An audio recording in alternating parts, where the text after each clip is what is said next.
Well, I'll tell you what, we're going to go ahead and get started. We're going to do one hymn this evening, 317. So we'll stand and lift it up, 317. One hymn, and then we're going to go right into the offertory. 317. Let's stand and lift it up.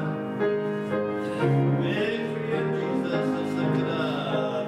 I heard an old story, our Savior came from glory. How he gave his life on Calvary to save a wretch like me. I heard about his crowning, on his precious blood atoning.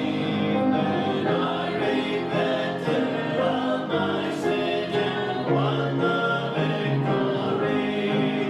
Oh, victory in Jesus, my Savior forever.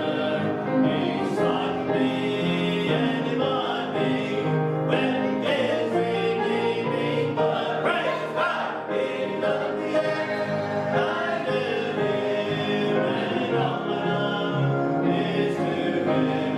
He watched me till victory beneath the cleansing blood. I heard about his healing, on his cleansing blood revealing, how he made the lame to walk again, and he caused the blind to see. And then I cried, dear Jesus, come and heal my broken spirit. And somehow Jesus came and brought to me the victory. Oh, victory in Jesus, my Savior forever. He sought me and he bought me with his redeeming blood. Praise God! He loved me and I knew him, and all my love is to him. He watched me till victory beneath the cleansing flood. I heard about the mansion he has built for me in glory, and I heard about the streets of gold beyond the crystal sea. About the angels singing, and the old redemption story, and some sweet day I'll sing up there the song of victory. Oh, victory in Jesus, my Savior forever. He sought me and he bought me with his redeeming blood. Praise God!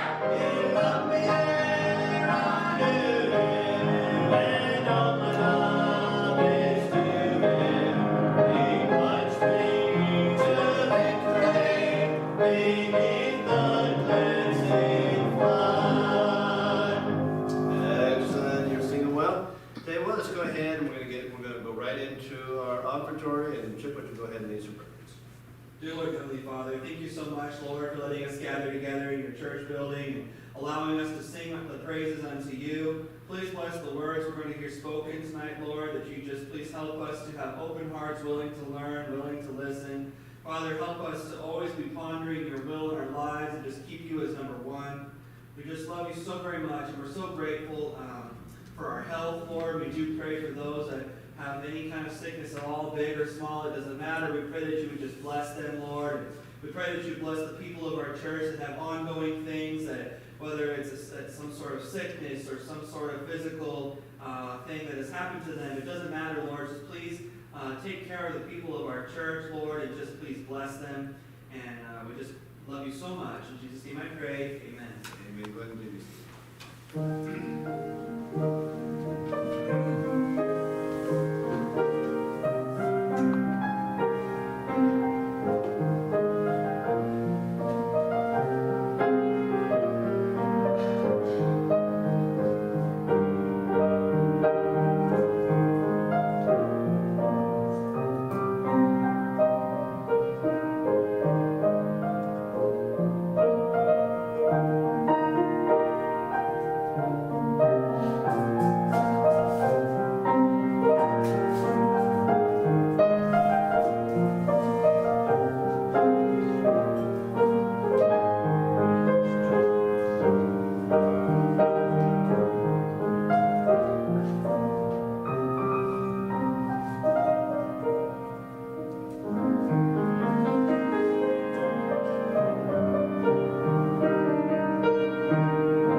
So tonight, I've been working on some lessons, but tonight I'm gonna go ahead and do a video. After teaching this morning, my voice is still not correct, and it's kind of thick and stuff like that, so I'm gonna go ahead and I found a message I thought was really interesting. That's why I only did one hymn. It's a little bit longer, but it's really pretty good. It's at Lancaster Baptist. It is on history, American history, Christian history, some things like that. And I thought it was really good. I didn't watch the entire thing, but I watched most of it, and I've looked up this particular guy and his website before, and the things that he teaches, and I thought they were pretty good. The other thing I want to do too tonight, I'm going to try something different. The last couple times, Starla, when you watched the video, I don't know, this last week, the video, when we showed a video, was kind of still. So let's try something tonight, a little different. Luke, go ahead and turn off on the bottom set of switches, the second one, the middle one, turn that off. Let's try that. Okay, we can still see. I don't have to rip up those. And we can still see, okay, let's see if the video runs a little better this week. So those that are watching the video, they can let us know. We can watch a little bit. So let's go ahead and... Thank you, guys. It's good to be with you. I want to talk tonight about a single word. That word is history. The Bible says, recall the former days. Remember the former times. Teach your children things that happened in the past. And you'll find that when Israel remembered its history, it behaved differently than when it forgot its history. So history is the key even to having revivals. As you see under King Josiah, when they discovered the scroll in the temple, they read who they'd been. It took them backwards from where they should be, backwards to their roots, and they became a very different nation. There's a quote in history that comes from George Orwell, and the quote that he says is a great look at history. He says, who controls the past controls the future, who controls the present controls the past. Now let me take just part of that. If you take the part where it says who controls the present controls the past, that is the teaching of today. Today, what we're teaching in history today controls the past, because those who teach today are teaching what the past is, or at least choosing parts that they want to teach, ignoring other parts they don't want to. So the way the past actually appears to have happened to people today is because of teaching today. Now, the significance of that is who controls the past controls the future. So the people today are portraying the past in a way that will help them move forward their agenda, and they're actually omitting much of what's happened in history because they want to go in a very different direction. So history is a significant tool for keeping people on ground, keeping the anchors set, being able to do the right things. So with this, let me show you where it started to change. Started to change in 1980 with a guy named Howard Zinn. Howard Zinn was a history professor. He wrote this book, The People's History of the United States. Now, if you look at the Bible is definitely a book full of history. We have, for example, the history of King David. We know that with King David, here is a guy who is a man after God's own heart. He repented, he had a tender heart. He's a great worshiper. Most of the Psalms came from David, all the good stuff. And yet the Bible also tells us about the bad and the ugly. It tells us that David was not a very good father. We're told that he never said no to Adonijah. His son Adonijah. His son Absalom led a revolt to kill his father, and then Absalom ended up killing one of his brothers, David's son, who had raped David's daughter. All in all, David's not a very good parent. And then you find that David fell. David committed adultery with Bathsheba and then killed Uriah. So when you read the Bible in David, you get the good, the bad, the ugly, but there's definitely much more good than there is bad or ugly, and you can learn as much from the bad and ugly as you can from the good. What Howard Zinn did was take all the bad and ugly he could find about America, even made a lot of it up, and didn't teach any of the good. It would be like teaching the book of 1st and 2nd Samuel, and the only thing you taught out of 1st and 2nd Samuel was David committed adultery with Sheba and killed her husband Uriah. Nobody would ever want to read another psalm in the history of their life because David is such a bad guy. But that's not the story of David. There's a lot more to the story. So what Howard Zinn did is called Reconstruction. We have it very actively today, 41 years later. For example, what we call the College Board. Now the College Board, these are the people that do the SAT and the ACT test and the SAT test. The ACT test is the other, but these are college-bound tests that are used today in school. For students who are in there, they also have 47 AP history courses out of the College Board. So an AP course is someone who's in high school, a student in high school, who is so good in that course that they can get college credit for that course at the same time. With AP U.S. History course, there are about 460,000 kids in America today taking AP U.S. History. Now, the AP US History course that we have, and Cheryl, you may have to hit the back because it'll stop moving, or even if you'll hold that receiver up. But there we go. There are about 162 pages in this AP US History course. What's significant is what is not in the history course. This is the current one being taught to the smartest history kids in America today, and it lacks any founding fathers. They're all gone. It lacks the American War of Independence. It's gone. It lacks Abraham Lincoln, the Civil War. That's gone. Even if you get into modern history, in World War II, there was no mention of any battle in World War II. There was not Iwo Jima. There was not anything with Guadalcanal. There was no D-Day invasion. There's no Battle of the Bulge. There's no Pearl Harbor. None of that happened. The Japanese don't appear. They weren't part of the war. The Germans don't appear. They weren't part of the war. The 48 million killed in Germany, the 20 million killed over the Pacific Theater, none of that's part of it. But it does say that America dropped atomic bombs in Japan, raising questions about American values. The only thing you get out of this is that America is the bad nation in World War II. Oh my gosh, there is so much more there. But this is what's happening. This is called deconstruction. So deconstruction is what we're doing to tear down the nation. And in tearing down the nation, the reason we're tearing down the nation in such a way that we're even seeing it in legislative standards. We run an organization called Wall Builders Pro-Family Legislative Networks, comprised of about 1,000 state legislators that are godly people, committed to biblical values, constitutional values, and these guys we have in states all over the United States. We monitor about 110,000 pieces of legislation every year. This year, a number of states passed their history standards. And depending on the state, the history standard might be, here's what we're going to teach for the next 10 years or 12 years or 14 years, etc. And when you look at what we have with the history standards that were introduced this year, a lot of things were removed by a number of states. And they said, well, here's the things we're not going to teach anymore. We're not going to teach the American Revolution. We're not going to teach the Civil War, World War I, World War II, or the Holocaust. All that is now going to be gone for the next 10 to 12 years. Now, this is a real problem because what's left? Well, what's left are things like the 1619 Project and critical race theory and things that are not accurate reflections of what actually happened in American history. So we are changing the direction of the nation by what we do with history. Now, this is the reason that we see the rise of things like Marxism and socialism and communism. And by the way, I will point out, why was critical race theory not tried 30 years ago? It was, but everybody rejected it because we knew too much around history. Now that we have not taught history for 30 years, we're buying into things that 30 years ago we never would have bought into because we knew too much about our own history. History's been gone for a good bit. And so what we have now is we have the rise of this, and this is where we get critical race theory. And with critical race theory, you're also finding all these organizations being able to gain traction. And so as you look at groups like the 1619 Project or the various groups, they're gaining traction. They're all united on things like radicalization, rebellion, and rioting. So this is what critical race theory is. And in case you've heard that term and not really familiar with it, let me give you a good definition. Critical race theory is very simple. Critical race theory starts with the position, takes as a starting point that America was founded to protect and preserve slavery. Now, what they do, 1619 Project, they point to Jamestown. Jamestown founded in 1607. 1619 slaves arrived in America, and this has been the whole story of America from the very beginning. That's why it was founded. Time out, 1619 is not even correct. Slaves arrived in Virginia in 1619, and they were not permitted because slavery was not legal in Virginia.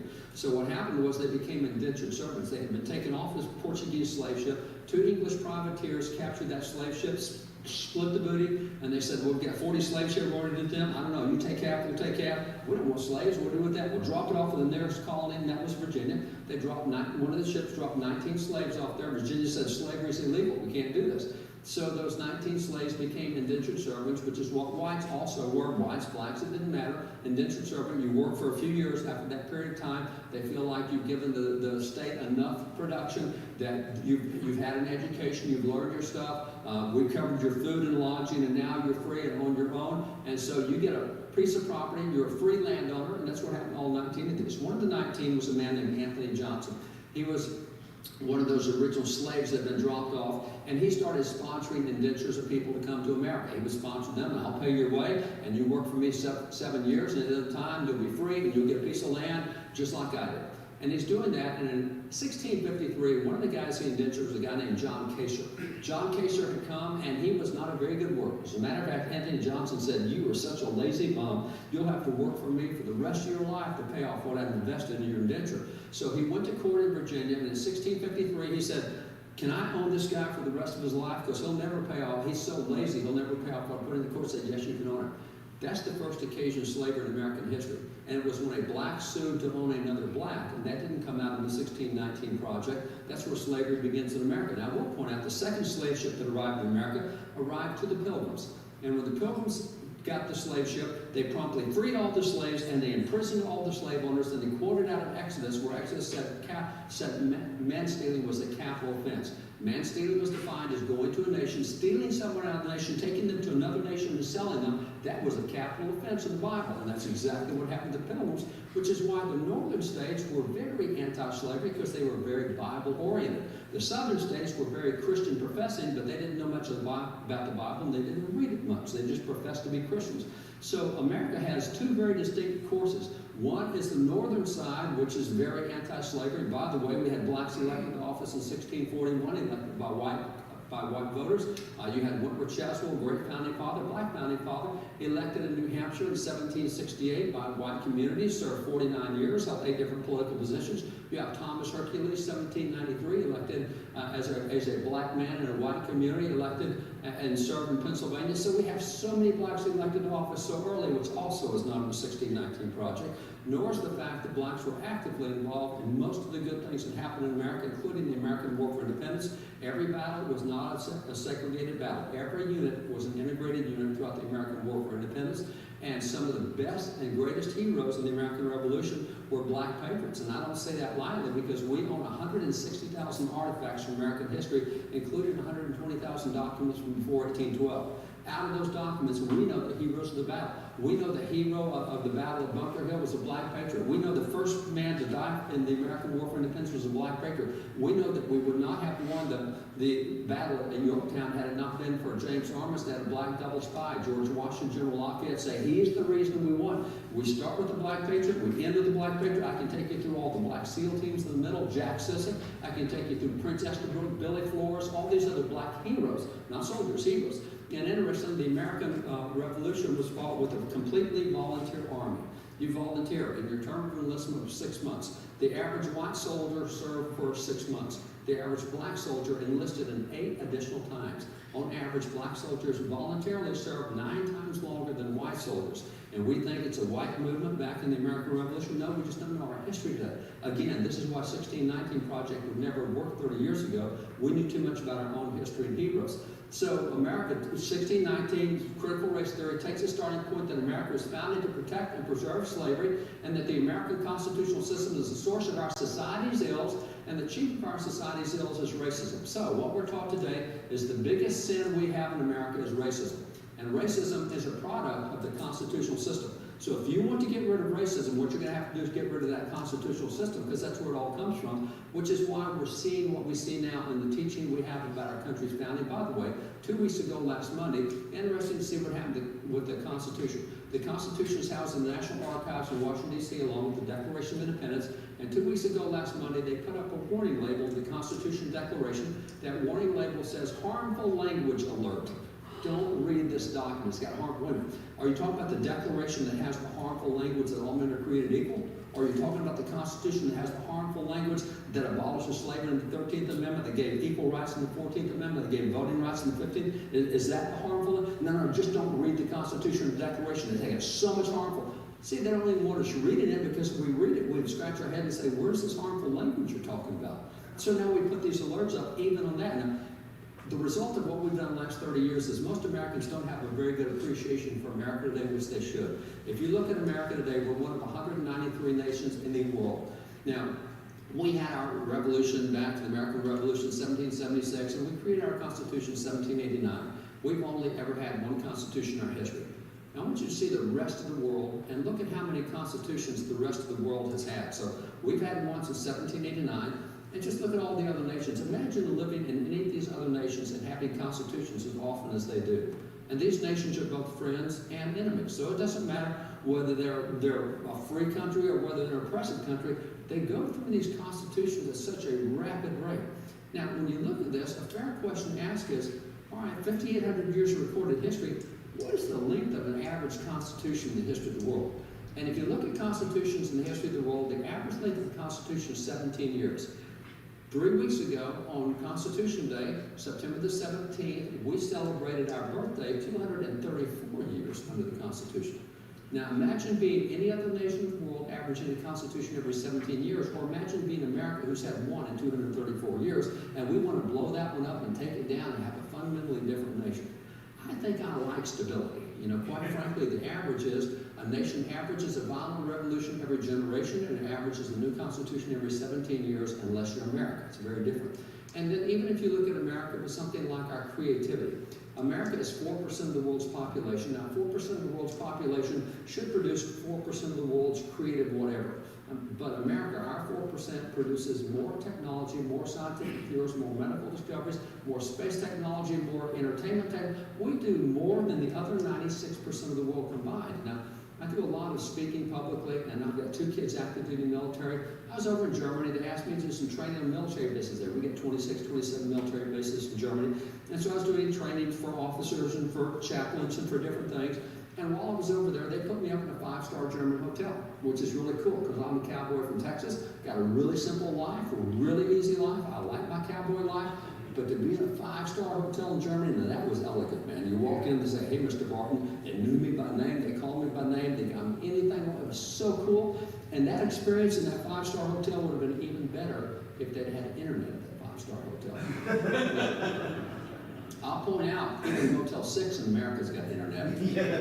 We're at a 5-star hotel in Germany. No, see, we take for granted what we enjoy in the sense of technology and innovations. We're just blessed with it. Our 4% should produce 4% of the inventions. We produce more than the 96%. And the same thing when you look at our prosperity. America is only 4% of the world's population, yet we produce 25% of the world's gross domestic product. Now, according to the Census Bureau this year, if you live in poverty in America, your lifestyle is higher than the middle class in Europe. And as a matter of fact, if you're in states like Hawaii or Mississippi, they have notified people there that unless you make more than $58,000 a year, you should not think about coming off welfare, because that's how much you get on welfare. I'll point out the World Bank sets a global standard for poverty. It is $2 a day. $730 a day is what they consider the world standard for poverty. And in America, we're over 58,000, whatever that means. I mean, do we realize how blessed we are? No. By and large, we're just trying to blow it up and not say what's actually happening.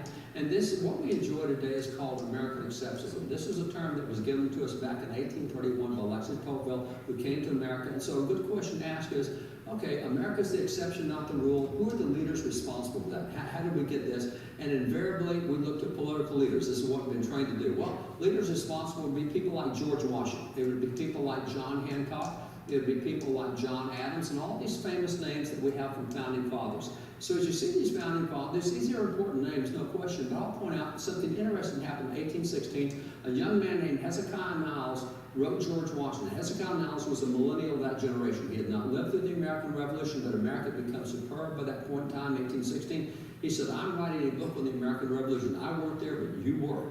As an eyewitness, as an active participant of what happened, I want you to tell me who you think are the people most responsible for what we enjoy to America today. And so John Adams said, well, if you want to know who's most important, who's most responsible for what we enjoy in America, he said, right up top, you have to have the Reverend Dr. Samuel Cooper. And of course, there's the Reverend Dr. Jonathan Mayhew. You've also got the Reverend George Whitefield. You've got the Reverend Charles Chauncey.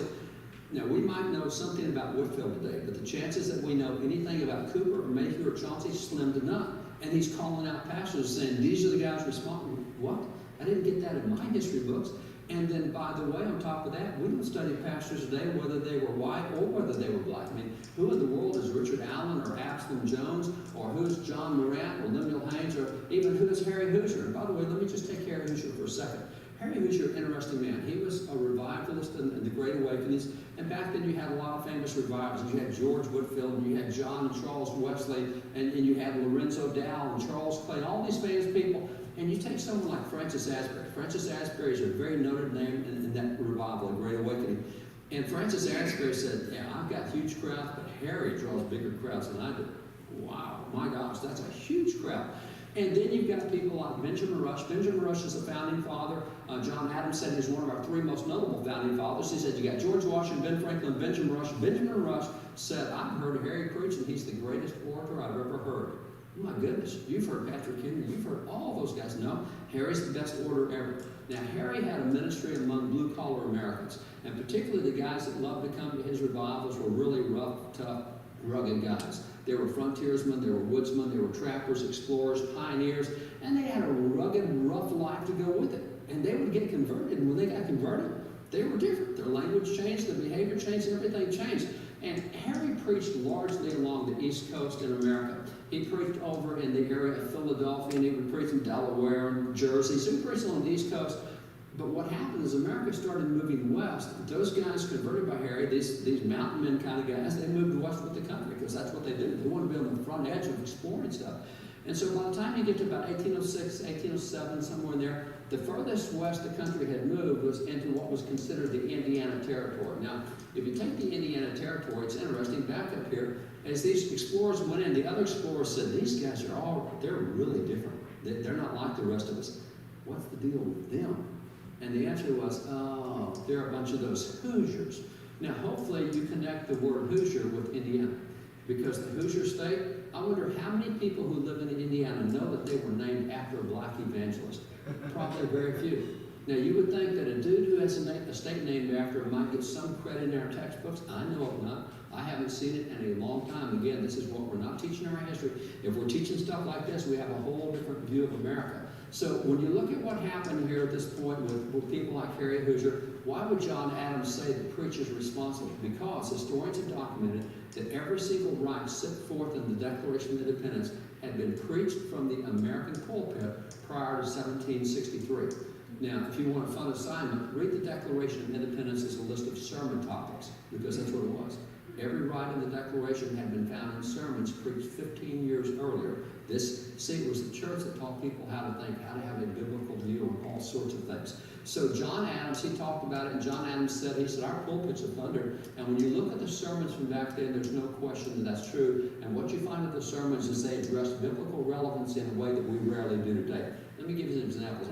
I mentioned that we have 120,000 documents from 1812. Let me show you some sermons. This is a sermon preached by the Reverend Dr. Jonathan Mayhew. It's 1755. Boston experienced an earthquake, which is very unusual for Boston. And so he said, okay, here's what's in the headlines, here's what's in the news. Let's see what the Bible has to say about this. Now, he preached a 5-week series on what the Bible says about earthquakes. How many earthquakes do you remember in the Bible? Well, I thought, okay, I remember Amos talking about it. I remember the earthquake under Uzziah. I remember the earthquake when Jesus died, the earthquake on his resurrection. That's it. Now, just do a search online and look at the earthquakes in the Bible. Unbelievable how many earthquakes are in the Bible. We've never paid attention to it, but we're not looking for practical stuff like they did. Anything that was in the headlines, they were saying, okay, what's the Bible say about it? So we have all sorts of sermons on things like natural disasters. In addition to sermons on natural disasters, we also have sermons like this one. This is the cry of Sodom entered into. It's a sermon on homosexuality. This is LGBTQ kind of stuff. It's interesting that today 77% of Christians self-censor rather than talk about LGBTQ issues because they know they'll get beat up if they say something. And so rather than have a backbone and talk about it, we just go silent about it, which causes other generations to think, well, it's not that big a deal. Nobody really cares about it. And so rather than be deplatformed or canceled or have people yell at us on social media, we go silent. No, that's not what we did back then. We also have this sermon. You see its comments at the bottom. It says, 2 sermons occasioned by the late blazing star. Really? I can't think of comments in the Bible, just like I couldn't think of earthquakes. They're there. Actually, we had so many sermons that dealt with things like astronomy. We had sermons on solar eclipses. We had sermons on discoveries of planets and constellations. It's really amazing to see the sermons we had on things like science and astronomy. We had sermons on other topics. This is sermons on the infirmities and comforts of old age. Probably not a popular topic, but certainly a much needed topic because everybody grows old and everybody deals with people who are growing old. And it causes a lot of changes in your life. So we had sermons on it back then. We also had sermons like this, Religion and Patriotism, the Constituents of a Good Soldier. This is a deployment sermon. We had lots of military sermons. There's a lot of military stuff in the Bible. Even as John the Baptist was baptizing, he gave specific instructions to both officers and soldiers. A lot of stuff in the Bible in the military. We had sermons also like this, the relation of the medical profession to the ministry, so healthcare sermons. See, the greatest health code in the world was the Bible.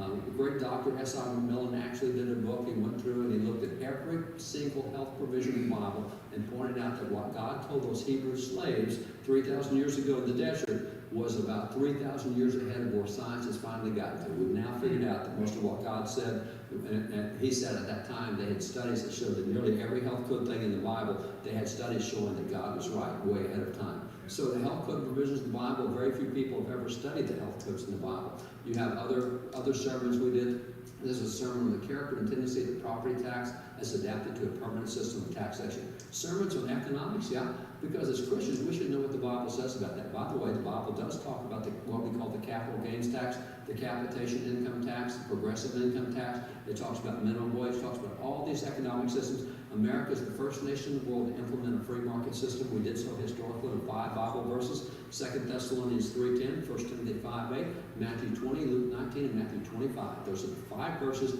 that built the economic system that we have in America. This made us the most prosperous nation in the world. Most people think of economics as being a secular subject. No, no, no. The Bible is full of all sorts of economic guidance. In addition to economics, we have a lot of other topics. This is a topic on the Fugitive Slave Bill. Of the millions of federal laws passed, this law passed in 1850, sermon 1851. This law is probably the single worst federal law ever passed in history. And as a result, pastors took to the pulpit and said, okay guys, if you obey this federal law, you're disobeying God. Because here's what God says about this issue. Here's what the federal government says about this issue. If you obey the federal government, you're disobeying what God said. They called for civil disobedience on this issue. And juries across the United States regularly, routinely found innocent those that were trying to be convicted in that law because it was an unjust law. It violated biblical principles. So we dealt with things like social policy. In addition to social policy, we also dealt with things like elections. We have election sermons, so we were dealing with politics. There was nothing that was off the table. And that's the biblical worldview that we had at the time. So when you see this thing about, okay, John Adams says our pulpits have thundered, and the pulpits have thundered, the biblical relevancy, what would we say about today? Well, it's interestingly, every one of these issues that's popping up on the screen has been in the news in the last 24 months. I specifically chose them because these are issues that are around us and they're issues that are going, and they're also issues that the Bible specifically addresses every one of these issues. We as Christians, if we are reading the Bible as we should, it's my belief that every Christian should read the Bible from cover to cover at least once a year. And that's not the pastor's responsibility, that's our responsibility. We're told in Matthew 4, you don't live by bread alone, you live by the words that come out of the mouth of God. Imagine eating a meal once a week, because some people only get the Bible once a week. Matter of fact, we know polling-wise that only 9% of Christians read the Bible on a daily basis. There's a lot of famished Christians. I mean, if you're only eating one meal a day, then that's not real good for your health. So we're not in God's Word like we used to be, but we should be. And if we were, we would know how the Word of God applies to issues like this. So what happens is most Christians are not able to handle these kind of issues or talk about them. And we did a lot of polling work with George Barnett. George is such a great guy, great pollster. And George took 384,000 senior pastors and churches in America, and in polling them found that only 2.8% of pastors are willing to address things that are in the news from the pulpit. So we don't have the relevancy that we had for those generations. The church and the Word of God is relevant. It's just that people don't know that. As a matter of fact, what we've seen is a big decline in church membership. Back in 2000, 85% of all Americans professed to be Christians. Today, 21 years later, it's 65%. We've dropped 20 points in the last 20 years. And when you poll those who left church and said, why did you leave church? What you find is 2 out of 3 said they left church because it lacks relevancy.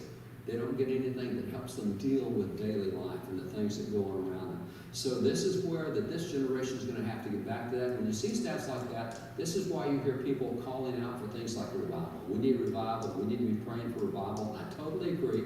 But when you look at revivals in the Bible, like Asa, Jehoshaphat, and Josiah, you look at revivals historically, I don't think we're going to have a revival in the way that we expect at all. I think we have a major obstacle. And that major obstacle is really the way that we have a national focus. And let me explain that. You all get your news from somewhere, some media source, a national media source. If you're on the right, you tend to go to Fox News or The Blaze or Victory News or Newsmax or whatever. If you're on the left, you tend to go to CNN or MSNBC or whatever it is, and you get news. And we get filled with news on a national basis. You haven't heard a single story about Scottsbluff, Nebraska, about Waterton, New York, about Yukon, Oklahoma, about Jacksboro, Texas. We don't get anything about where we live, where we are. We get stuff on the national level. And so as a result, we look and say, well, I'm seeing and I'm hearing what's going in Congress, what's going in the Supreme Court, what's going in the White House. And by the way, I'm very involved in all that. I've been involved in 13 cases in the U.S. Supreme Court, involved in another case this year, very involved legislatively, not only with 1,000 state legislators, I have dozens of members of Congress who are very close friends. As a matter of fact, about 6 weeks ago, Glenn Beck, 6 years ago, started what's called the Nazarene Fund to Save Persecuted Christians. About 6 weeks ago, the military asked us to take over the airport operations going out of Afghanistan. So in the last 6 weeks, I said 6 months ago, 6 weeks ago, in the last 6 weeks, we've moved almost 6,000 people out of Afghanistan, thousands of persecuted Christians, lots of Americans, and thousands of allies that we moved out of there.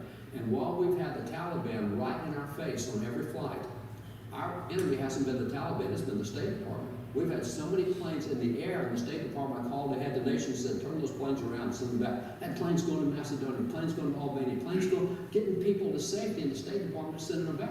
So we started working at the White House, started working with Secretary Blinken, and then he starts telling the State Department, get these guys out of there, let these planes go. And the State Department told him no. I mean, even the Secretary of State was being told no. So we're dealing with this, so I'm having to call congressmen and senators, say we need help. Hey, can you intervene with the Prime Minister of Pakistan? See, the Prime Minister of Pakistan, that's where the Taliban comes from, he's trying to get that nation turned around away from the Taliban. He's the guy who intervened and got all these planes out of there. It wasn't the American government that did it. We actually had to go to Pakistan. Are you kidding me? So I say this because I'm very involved in politics and national stuff, and I've got a lot of good connections, and a lot of people don't have the connections I've got. But you know what? I am super frustrated with what goes on, and I get paralyzed because I can't make any of these guys do what we need done. I can't make Congress pull down H.R. 5 that they're trying to pass, which would federalize all religious liberty and put it under the control of Congress, not under the Constitution. Terrible bill, but I can't get it stopped. What happened last week with the most pro-abortion bill in American history, passed in the House last week,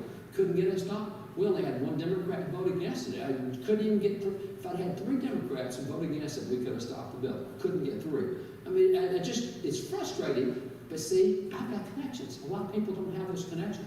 But our problem is we're seeing national news when we should be looking at what's going on locally. And let me give you examples of how we should look at what's going on locally. Let me take you back to the American War for Independence. If you look at the American War for Independence, the first 4 battles of the American War for Independence, on the top right you have Lexington, top left is 3 hours later, the North Bridge at Concord. The bottom left is the road to Boston battle, about a 6-hour running battle. And then the bottom right is Bunker Hill. Let me explain what happened here. These first 4 battles, nobody contacted George Washington, the national commander-in-chief, said, George, we got 700 British coming to town. We need help quick. Get the troops here now. Nobody did that. The reason they did not do that was every one of them said, it's our community. We'll take care of our community. George, you got bigger things to do. We'll take the community. Now, you'll find that out of the 80 or so battles we have in the American Revolution, nearly all of them were handled at the local level. We needed George a number of times. We had him at the Battle of Yorktown, we had him at the Battle of Monmouth, the Battle of Brandywine, but even in those battles, it was local people who turned out and provided most of the troops under George's leadership. So you look at these, and let's kind of go through them for a minute. You take that first one there, the Battle of Lexington. This happened early in the morning, April the 19th, 1775, when 700 British came to Lexington, and at that point, 70 townsmen from Lexington went out and said, no, we're going to withstand you. Now, that's what we're told, but that's not actually accurate. What happened was it was not 70 townsmen. It was 70 people, 70 men out of the church of the Reverend Jonas Clark. The Reverend Jonas Clark told his church, go defend the town. We can't let this happen.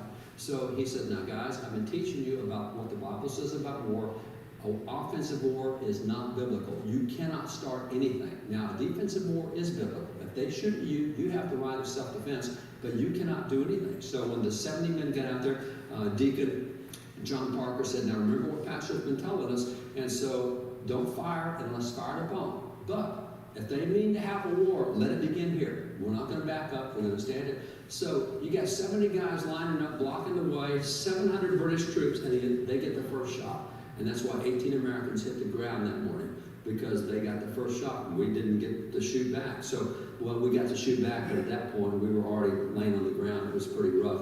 And that morning we had a number of black patriots and white patriots wounded. We had black patriots like Princess Brooke, white patriots like John Robbins shot down that morning. They all went to church together. This is their community. This is their town. They went out to stop the British from doing bad stuff. Well, the British go through Lexington. They get next to the second battle, which is the Battle of North Bridge at Concord, about 3 hours later. As they come to North Bridge, the word is out. The British have shot at us, so now it's a war of self-defense. We have the right to shoot back. We didn't start anything. When they get there, there's 300 men from Concord that go out to meet the British, and that's not true either. We hear that. It was 300 men from the church of the Reverend William Emerson. William Emerson's church went out there. He said, guys, we're not letting them harm the town. We're going to defend our town. And so they went out there and did that, and that's where the first British hit the ground. So now we're getting to shoot back. So the British hit the ground, and the British said, this is not a good deal. We had 70 Americans that we faced here. Later, we're facing 300. We better get back to Boston quick and get reinforcements, or we're going to be badly outnumbered. So they go on the march back to Boston, and that is the third battle. The third battle is a 19-mile running battle back to Boston over about 6 hours. And while they had 70 the first battle, they had 300 the second battle. This time they had 4,500 Americans out all along the road on both sides. Where'd those guys come from? Well, Reverend Payson Phillips grabbed his church and said, guys, got to go defend the area. The British are trying to take over. You had Reverend Benjamin Ball take his church. See, we don't get the image of what happened back then. This is why John Addis pointed to pastors and said, this is what made America different from all other nations. We had biblical teaching, biblical thinking in every area, and we knew that we had to fight our battles at the local level and you defend town by town. So what happens is we won the American War for, and by the way, the final battle is Bunker Hill. Same thing. Reverend Joseph Willard grabbed companies out of his church, went across town. By the way, the hero of that battle was Peter Salem. 13 white officers that day said none of us would be alive if it hadn't been for Peter. He's the one who saved us all. And for generations, he was the hero in the textbooks, and we had pictures of him. We actually own documents from Peter Salem. Great guy, except we don't ever teach him anymore today. So what happens is when you look at the battle, we won the American War for Independence because we won so many local battles, we won the national battle. It wasn't that we won national battles, it's wherever the battle popped up locally, we won it locally. Now, we're praying for revival, and if we want revival, we've got to have the same type of local focus. Revivals occur locally. What do you mean they occur locally? We have the National Great Awakenings. Yes, we did have the National Great Awakenings. We had people like George Whitefield. He's a big name in the Great Awakenings. If you look at George Whitefield preached 34 years in the First Great Awakening. He actually preached 18,000 sermons here in America, another 14,000 sermons in Great Britain. He preached in 34 years about 32,000 sermons.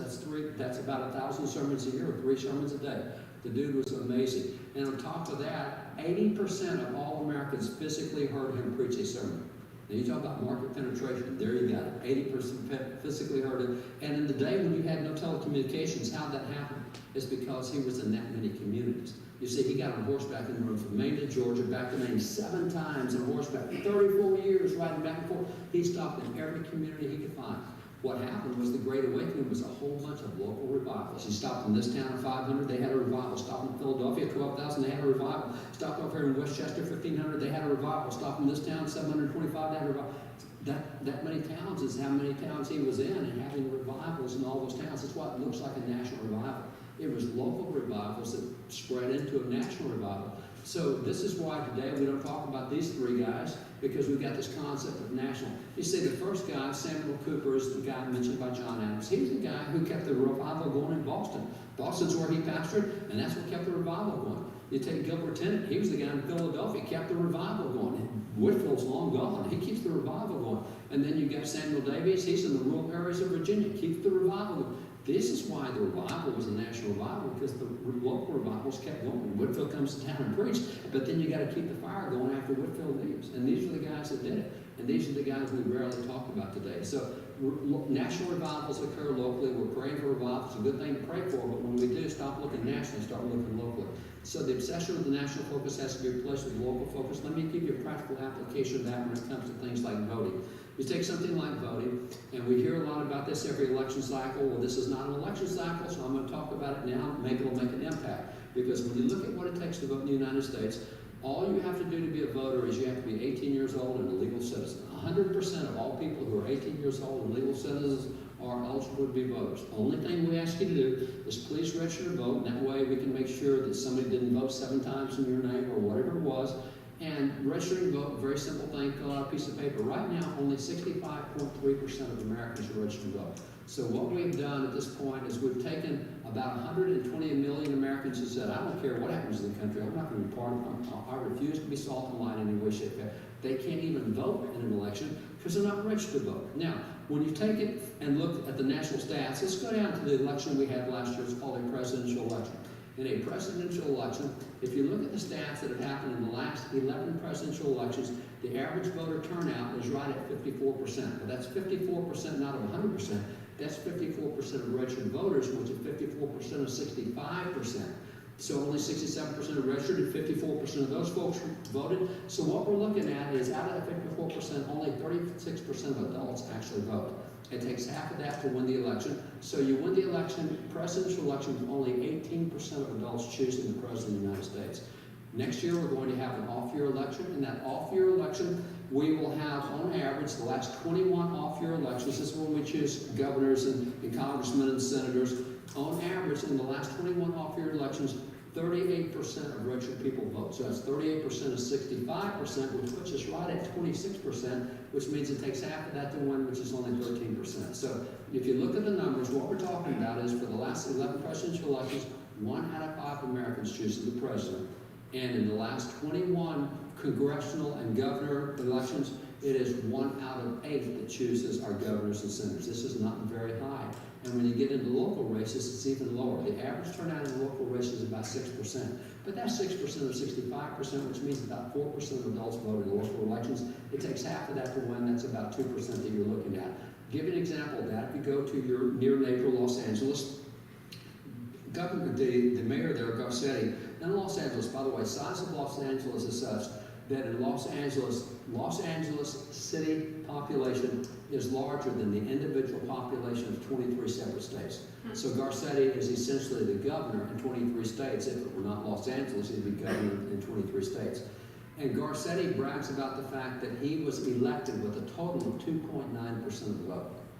That's a big position. 2.9%, yeah, that's what local elections are. Let me take you past that. Let me take you to another big city, Houston. Houston, out of Texas, where I live. In Houston, it is the equivalent of being governor in 20 states. It's another one of those really large cities.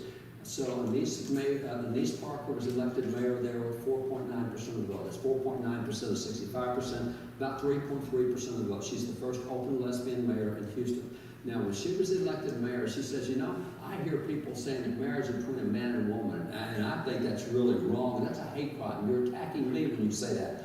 No, we've been saying that before you were ever born. We've been saying that for generations. That's not an attack on you. That's just a simple recitation of biblical principle, biblical truth. So what happened was she took it personal, and she passed what was called HERO. Now, HERO stands for Houston Equal Rights Ordinance. At Houston Equal Rights Ordinance, ERO, Equal Rights Ordinance, or ERA, Equal Rights Amendment, there's about 200 major cities that have passed that.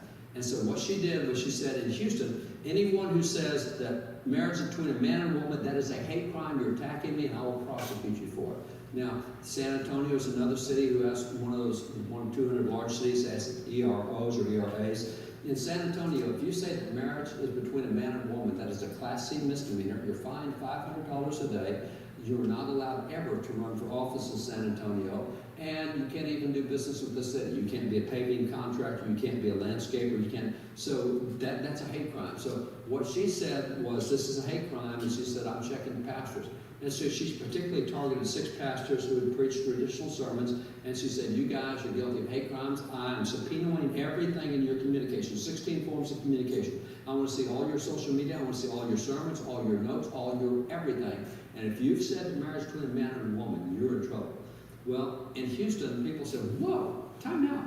This wasn't what we thought was going to happen with this mayor. And so what happened is we were involved in helping 4,500 churches get involved. 4,500 churches got involved. So let's put this on the ballot and have a referendum on this. Let's see what the city really feels about this.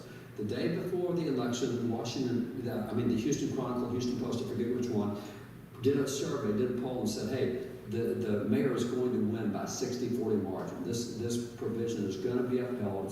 This is a landslide. Well, as it turned out, on election day, not 3% showed up. Special election, it was 14%, and we won the initiative by 22% margin. We won at 61-39, and so completely crushed that movement. And I would say 14%, that's a pathetic turnout. Yeah, it is, but it's 5 times higher than what they normally had. And that turned the whole thing around. They have not brought that amendment up in the last 10 years because of that, because they got crushed on it. So that goes, and that's a local election. 14% is not that much.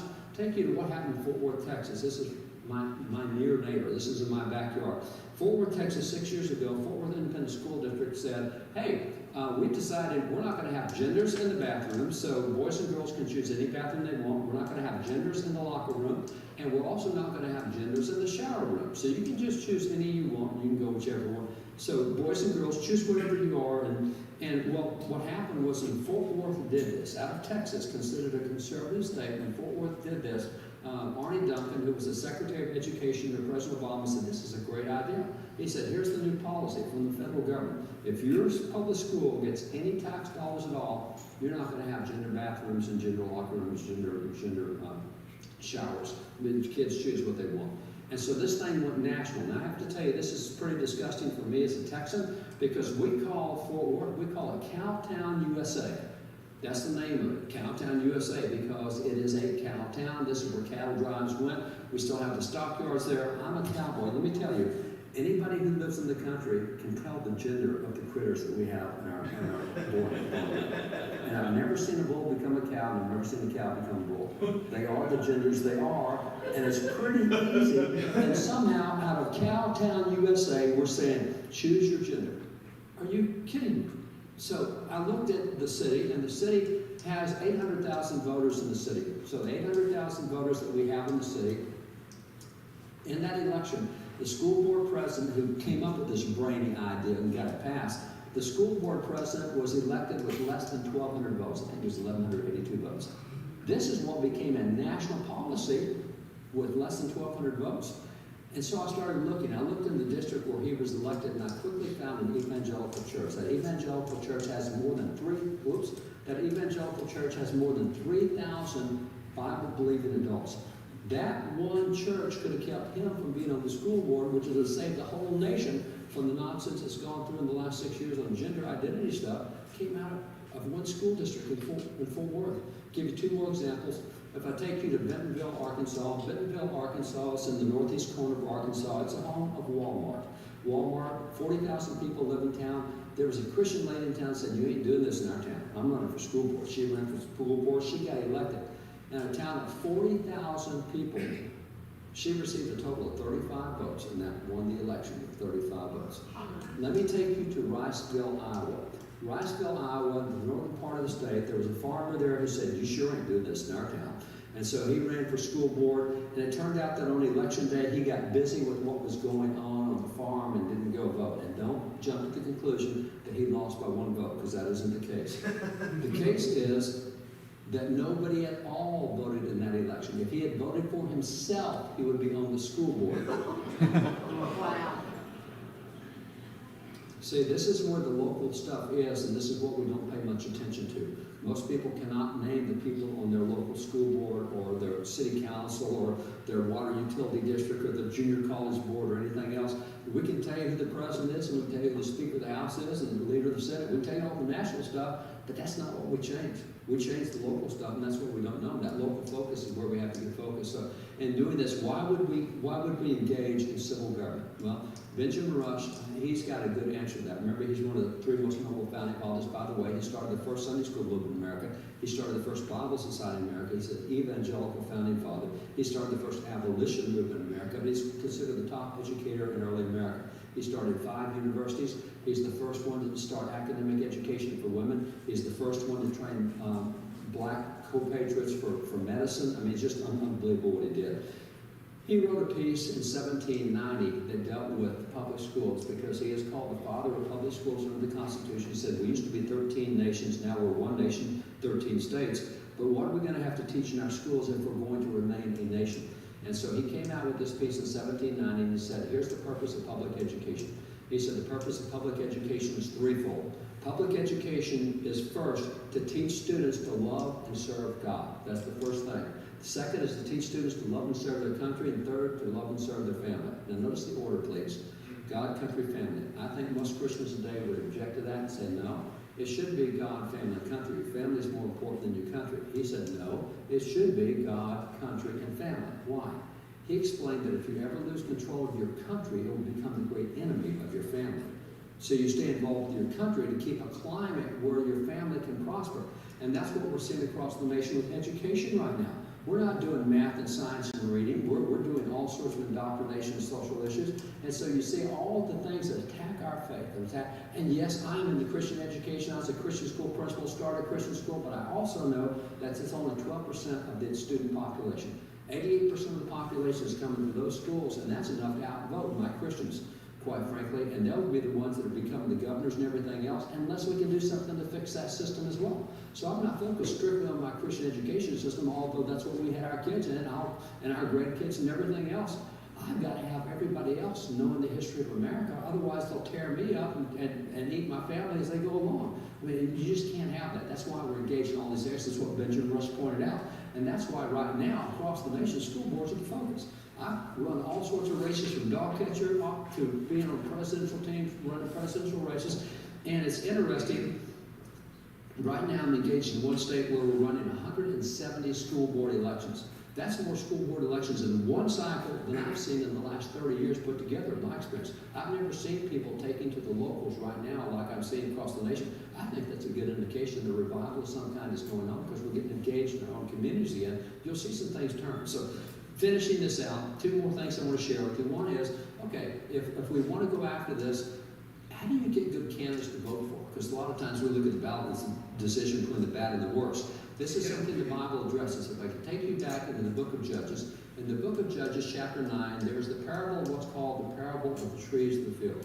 And what happens is all the trees of the field get together and they said, hey, we need civil government. Let's have a leader. Elect someone to be our leader. And so as we see in the passage, it said the trees went out to anoint a king over them.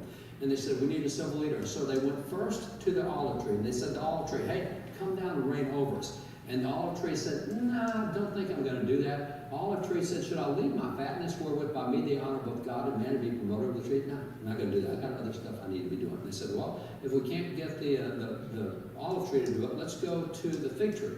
So they went next to the fig tree and said, come down and reign over us. And the fig tree said, no, not my gig. I'm not doing that. And the fig tree said, should I give up my sweetness and my good fruit and go be promoted over the trees? They said, well, if we can't get the olive tree or the fig tree, let's go for the vine. And they went to the vine and said, come down and reign over us. You'd be a great leader. And the vine said, no, not going to be me. I won't do it. So shall I leave my wine with cheer both God and man and go be promoted over the trees? So notice what they've done. They've gone to all the good trees in the forest and said, you need to be involved in civil leadership. And they all had reasons why they shouldn't be involved. So what's the rest of the story? Next, the trees of the field went out, and the trees said to the bramble, now you can hear what's coming next. This is not a good direction. They said to the bramble, hey, why don't you come reign over us? And the bramble said, I would love to be your civil ruler. And so the bramble said to them, if you know me king over you, then come and put your trust in my shadow. Now my question is, how much fun is it to sit in the shadow of the thorn bush? Not just a heck of a lot of fun. And this is what we're doing today. We have way too many thorn bushes that are ruling America. We have too many thorn bushes ruling at local level, at state level, at federal level. We've got too many thorn bushes. So how do you avoid having thorn bushes rule? Well, this is where the Bible also gives guidance. If you go to Exodus 18:21, in Exodus 18:21, Moses was trying to rule the entire nation, 3 million people in Israel, and deciding every decision. His father-in-law Jethro comes along and says, you got to be crazy. He said, why don't you do something different? This was the recommendation Jethro gave to Moses. He told Moses, come on now, if I can get it going here. He told Moses, provide out of all the people able men such as fear God, men of truth, hating covetousness, and place such over them to be rulers of thousands, rulers of hundreds, rulers of fifties, and rulers of tens. Moses, you need local, county, state, and federal people, and the people you need to put in office are people that able men such as fear God, men of truth, hating covetousness. Moses said that's a good idea. You'll find that Moses repeats this not only in Exodus 18, but you find it repeated also in Deuteronomy 1 and Deuteronomy 15 and 16. And in that, Moses says, okay, I'll provide out. And so it's interesting, if you ask the question, who's supposed to do the providing out of all this? Who is the one who provides out? The answer in this case was, it was Moses. Moses said that what he did was he went out among the people and he recruited those that were able men who feared God, men of truth, hating covetousness. And he said, I brought these people unto you and let you choose from among the ones I recruited. So they had elections. But Moses did a great job of recruiting the best people. And so they had elections. It's interesting that the spiritual people were the ones who went out and recruited the good trees in the field and said, hey, you need to be civil leaders. I can't guarantee you'll win, but you need to be on the ballot, and we'll see what the people choose. That's what Moses did. He became a recruiter. It's interesting that when you look at the next leader over Israel, actually generations later, when you look when Saul became king, who chose Saul king? It was the prophet Samuel, because God spoke to him, spoke in his heart and said, this is the guy that needs to be your ruler. See, it wasn't the people with secular thinking that said, "Out your ruler." It was a spiritual leader who could discern the hearts and could hear from God and say, hey, this is what we need. You find the same thing with David. Remember, Samuel's one who anointed David, and Samuel said, frankly, I thought it was going to be Jonadab, because he looks like a king. This guy's got freckles on his face. I never thought it'd be him. But again, God made it really clear he's the guy who needs to be. And so it's a spiritual leadership. Those who have spiritual discernment that are capable of saying, you know, I've watched you in the church for years. You've been a great deacon. You're really good at tithing. You've taken care of your children. You've done everything in 1 Timothy and in Titus on what it says to be a leader in the church. And you'd be a great civil leader as well. We've got a spot that you need to be on city council. And you see, we need to be recruiting the good people and get them out there. And we need to let people know that going for office is actually an honorable thing.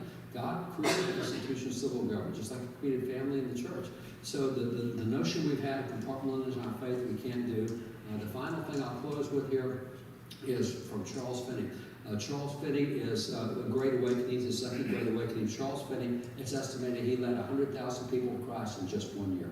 And Charles Finney actually wrote a book over how to have revivals. If revivals is designs, just like 2 Chronicles 7:14, if my people which are called by my name will do this, then I'll do this. He said that's how revivals work. If you want a revival, you need to be doing this stuff over here. So he looked at all the if-thens in the scriptures and said, okay, God says if you'll do this, He'll do this. You want God to show up, you need to be doing this. He said you can create a revival. And so that's what he wrote. This is one of the lectures he gave, lecture number 15. He said the church must take right ground in regard to politics. He said politics are part of a religion in a country such as this, and Christians must do their duty to the country as part of their duty to God. He closed it this way. He said, God will bless or curse this nation according to the course that Christians take in politics. Now, God's put the nation in our hands, and we're the ones responsible for it, and we can't say, well, I didn't know what the candidates were. Well, if you don't, it's your fault, because you can find out, and if you don't know that they're good, go recruit one yourself or run for yourself. Either way, we can get good candidates in there. And by the way, this was Revival Lecture number 15, which was titled Hindrances to Revival. He said, well, historically and biblically, if you refuse to get involved in the civil arena, that will hinder revival. So if you're praying for revival and refuse to get involved, you're going against your own prayers. And that's from the biblical and historical standpoint. So this is what I wanted to share with you, that we need to rethink. We need biblical relevancy. Every one of us needs to get the Word of God and be able to apply to everything that goes on in our life. We need a biblical worldview. And if this kind of history is new to you, I would recommend what we have on the back table, what's called The American Story. The American Story goes through a lot of this. God bless you guys. Thanks for letting me share. Let's pray. Dear Lord and Father, thanks so much for, I know it's a little different kind of message this evening, but you know, there's so much often as Christians, we choose not to get involved. We choose to think that it's not part of our platform, our arena, or whatever you want to call it, dear Lord, but yet we have a duty, dear Lord, and we need to know some of these things, and sometimes it takes a little time, and yet we need to do those things. We need to know our Bibles, we need to read our Bibles, we need to study, we need to pray, and we need to be involved. And I ask you, Lord, that you just guide and direct, and that you'd help us see how important it is that we go see some of these things that we didn't know, and see how much there else out there that we didn't know. Guide and direct and be with us as we go home, and we have things going on throughout the week. We have work or school or other activities. Guide and direct and be with us, to Lord, in the name.